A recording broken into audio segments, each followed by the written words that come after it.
ዝሙት ምን ማለት እንደሆነ እናገር። እሺ በአረብኛ ቋንቋ ዚና የሚባለው ወይ ደግሞ ዝሙት ተብሎ የሚጠራው ወይ ደግሞ አላስፈላጊ የሆነ ሴክሹዋል ሪሌሽን የሚባለው ኮንሴፕት ምንድን ነው?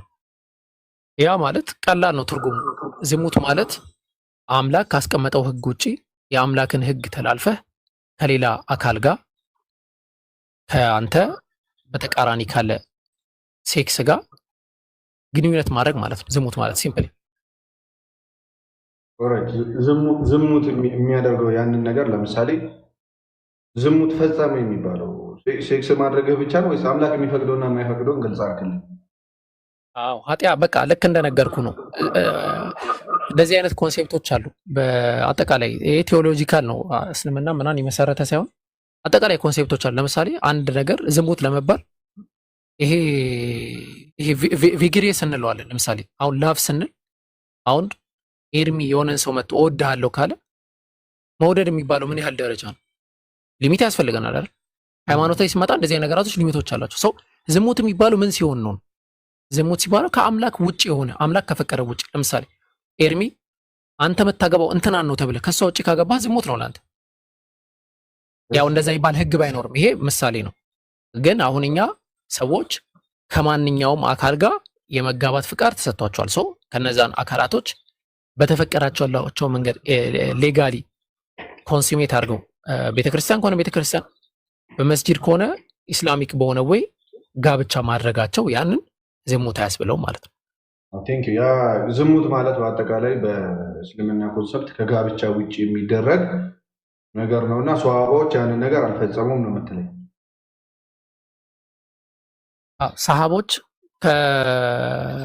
ማለት አልፈጸሙም ሳይሆን አላቅም። እዛ ውስጥ ከመግባታቸው በፊት ይህን ፖይንት ላስቀምጥና እቀጥላለሁ። አሁን እኔ ስለ አራቱ ነው እያወራሁት መጀመሪያ። ሁለተኛ ደግሞ ስንቀጥል ሰሃቦች ሪድዋኑላሂ ዐለይሂም መጀመሪያ በነበራቸው ህይወት ላይ አብዛኞቹ ክርስቲያን ነበሩ። ከእስልምና በኋላ ዝሙት ሰርቶ ወደ ነብያችን ይመጣ አንድ ሰሃቢ ነበር። ለምሳሌ ሰሃባ ነው። ሰሃባ ማለት ነብዩ ሰለላሁ ዐለይሂ ወሰለም የተመለከተ ከዛ በኋላ ደግሞ ነብዩ ሰለላሁ ዐለይሂ ወሰለም ነብዩ ሰለላሁ ዐለይሂ ወሰለም ፎሎ ያደረገ አካል ማለት ነው። ሰሃባ ማለት ሳሂብ ከሚለው አረብኛ ቃል የመጣ ነው፣ ጓደኛ ማለት ነው። ሰው ከዛ ውጭ አካል ነብዩ ሰለላሁ ዐለይሂ ወሰለም ዝሙት እየሰራ ይመጣ ዝሙት የሰራ አካል አለ፣ መጠጥ የሚጠጣ አካል አለ። ግን ያንን አካል ላይ ያንን ስራ ላይ የማይጸኗቸው አላህ ቁርአን ላይ አስቀምጧቸዋል። الذين اذا فعلوا فاحشه እነዛ በደልን የሰሩ አው ظلموا انفسهم ወይ ደግሞ ራሶቻቸውን የበደሉ ሰዎች ከዛስ ذكروا አላህን ያስታውሳሉ አለ فاستغفروا لذنوبهم ለኃጢአቶቻቸው ግን ይቅርታን ይጠይቃሉ፣ ንስሐ ይገባሉ። ومن يغفر الذنوب الا الله ካላህ ውጪ ማን ነው ኃጢአትን ይቅር ይመለው? ይሄን አላህ Subhanahu Wa Ta'ala ኃጢአታቸውን ይቅርታ እንደሚጠይቁ ተናግሯል። ግን አራት የምንላቸው ኹለፋ አራሺድኖች እንደዚህ አይነት ስራ ላይ አልገቡም። አብዛኛው ሌሎችም አልገቡም። ከአራቱ አንዱ ከሚስቱ ውጪ ከሌላ ሴት ጋር ወይም በሚስት ካገባ ከሌላ ሴት ጋር አልተኛም ነው ዝሙት አላደረገም ነው ወይ? አዎ እስላማዊ ህግ ከፈቀደለት ውጪ ኔቨር አላደረጉም። የኔ ጥያቄ እንዴት መሰለ፣ ክርስቲያን ነበርኩኝ። አሁን ከክርስትናው ራሴን አግልያለሁ። ከሃይማኖት ራሴን ነጻ አድርጌ የምኖር ሰው ነኝ። ያገለልኩበትን ምክንያት ልንገርህና እስልምናው ላይ ይሄ ጥያቄ የሚመለስ ከሆነ ሶኬ ልስማ። ቅድም ዘፍጥረት ሲል እንደ አጋጣሚ የኔ ጥያቄ ሊነሳ ነው ብዬ ነበረ። እንትን አዳምና ሔዋን ላይ ይህን ዕፀ በለስ ብትበሉት የሞት ሞት ትሞታላችሁ ብሎ አዘዛቸው። ከዛ በፊት ግን እግዚአብሔር ያለፈውን ያውቃል፣ ያሁኑን ያውቃል፣ ወደፊቱን ያውቃል። ይሄ የመለኮታዊ ባህሪ ስለሆነ ተብሎ ስለምንማር ማለት ነው። ያለፈውን ያሁኑን የወደፊቱን የሚያውቅ እግዚአብሔር ከዚህ ላይ የሆነ መሀሉ ላይ እችን ዕፀ በለስ ብትበሏት ትሞታላችሁ ስላቸው ቱ ሰም ኤክስተንት እንደሚበሉት ያውቃል ማለት ነው። እንደሚበሉትን የሚያውቅ ነገርን ከአዟቸው እንዴት ነው ኃጢአት ነው ሊላቸው የሚችለው? እንዴትስ ነው ተሰቅሎ ሊያድናቸው የሚችለው? ኦልሬዲ ድራማ አይደለም ወይ? እንዴት ይህን አክሴፕት ላርግ? ጉዳይ አይደለም። እኔ ገብቶሃል። ከዚህ ላይ አሁን ያለ ሰው ካለ ምናምን ጥያቄ ነው። ገብቶሃል። የሚከፋው የሚደብረው ካለ እኔ ለግለሰብ እኔን ማጥቃት የሚፈልግ አካል ካለ እኔ ችግር የለብኝም። ገብቷቸዋል። እኔ ችግር የለብኝ። በማንኛውም ሰዓት አድራሻ እነግራቸዋለሁ። እኔም በመግደል የሚያተርፋ ወደ ፖይንት ወንድም የፖይንትን ብቻ መቀጠል ይጨርስ። እስኪ ጥያቄውን የፈለገውን ጥያቄ ጠይቅ እና የእኔ ጥያቄ በመጀመሪያ አዳምና ሔዋንን ማናሳሳታቸው እባብ ምንድን ነው? ሰይጣን። ኦኬ ሰይጣንንስ ማን ነው ሰይጣን ያደረገው የሚለው ፖይንት የኔ የዘመን ጥያቄ ነው። እሱ ነው ያኔ ዋናው ጥያቄ። ይሄ ወደ ክርስትናው ደግሞ ሊቫውት ያደረኩበት ዋነኛ ምክንያት ምንድን ነው እንዳልኩ ከመጀመሪያውን ክርስቶስ ለእኔ ዋጋ ከፍሎልኛል ብዬ አላምንም። ምክንያቱም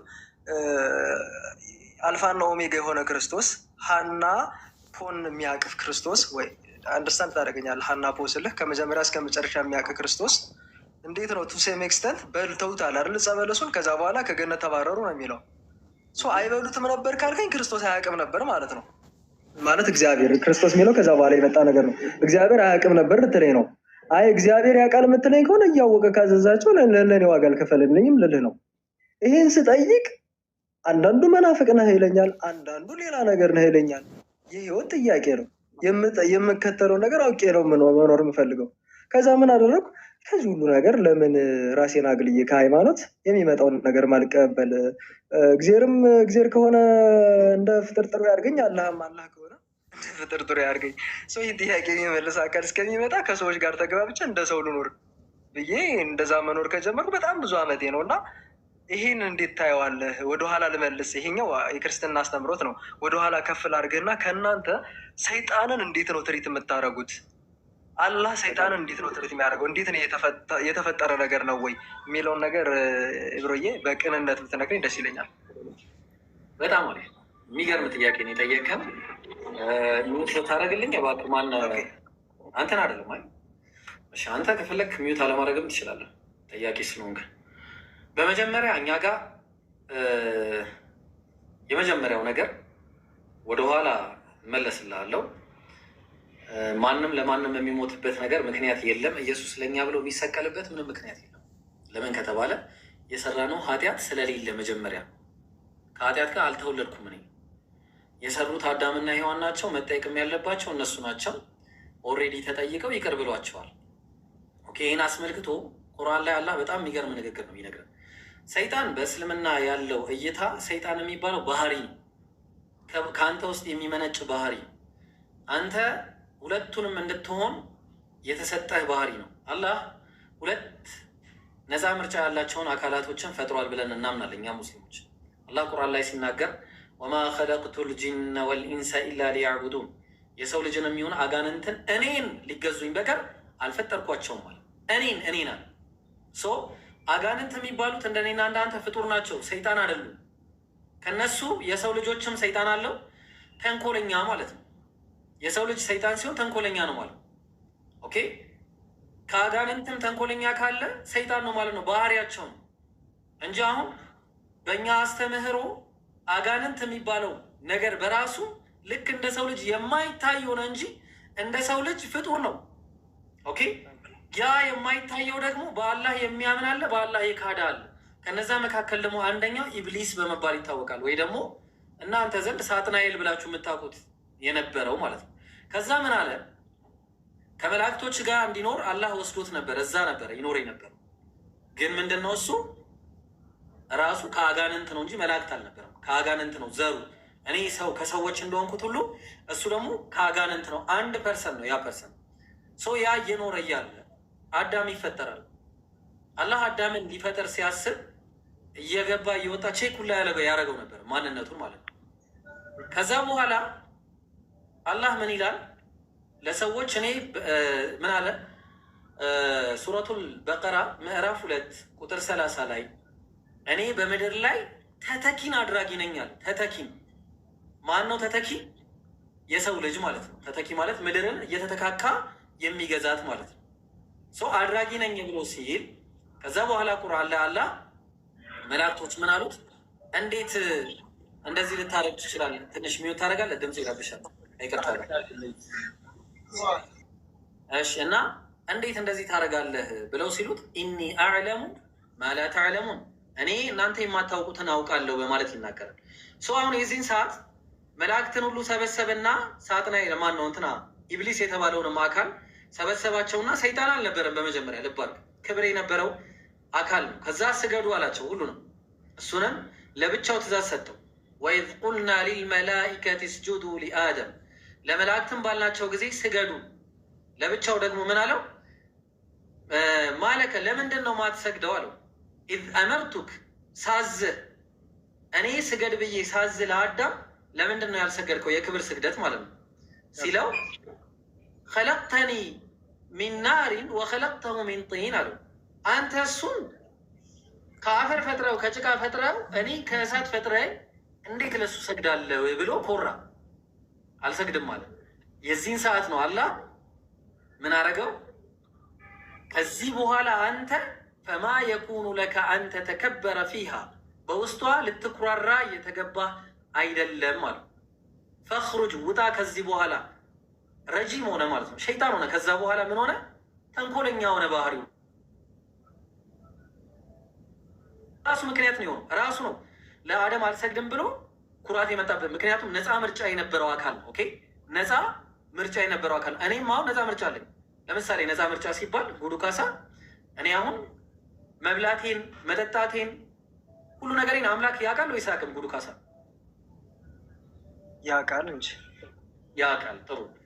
ስለዚህ አምላክ እንደምራብ አያውቅም እንዴ? እንደምራብ አያውቅም?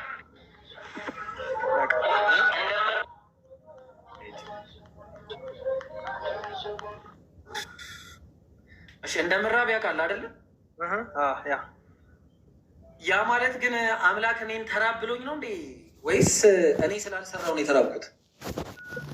አስገድዶኝ ነው ነው? እሱ ይሄ መራብ ተፈጥሯዊ ነው፣ ማድረግ ደግሞ የአንተ ኃላፊነት ነው። በቃ ዳክሲ። ስለዚህ አደምና ሐዋንም በተመሳሳይ ሁኔታ ሰይጣንንም አላህ ሲያዘው ስገድ ብሎ ሲለው ነፃ ምርጫው ነበረ። መስገድና አለመስገድ የራሱ ነፃ ምርጫ ነበረ። ግን እምቢ አለ። እምቢ ባለ ሰዓት ምን ሆነ? ራሱን አዋረደ ማለት ነው። እንዳውም ይቅርታን ከመጠየቅ ይልቅ ምን አለው?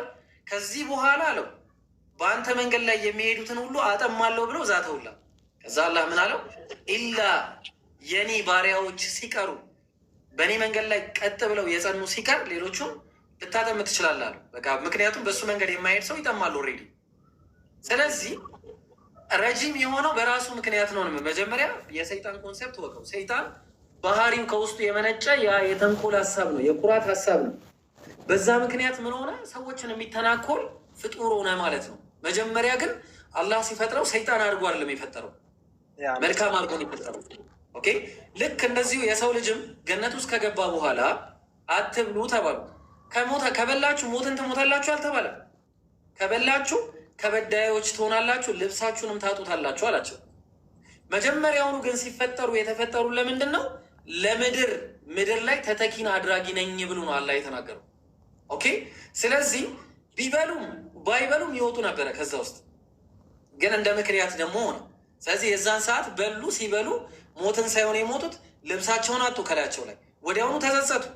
አትብሉ ይህንን ነገር አላልኳችሁ ምን አላቸው? ከዛ ጌታችን ሆይ ረበና ዘለምና አንፉሰና፣ ራሳችንን በድለናል፣ ፈኢለም ተግፊር ለና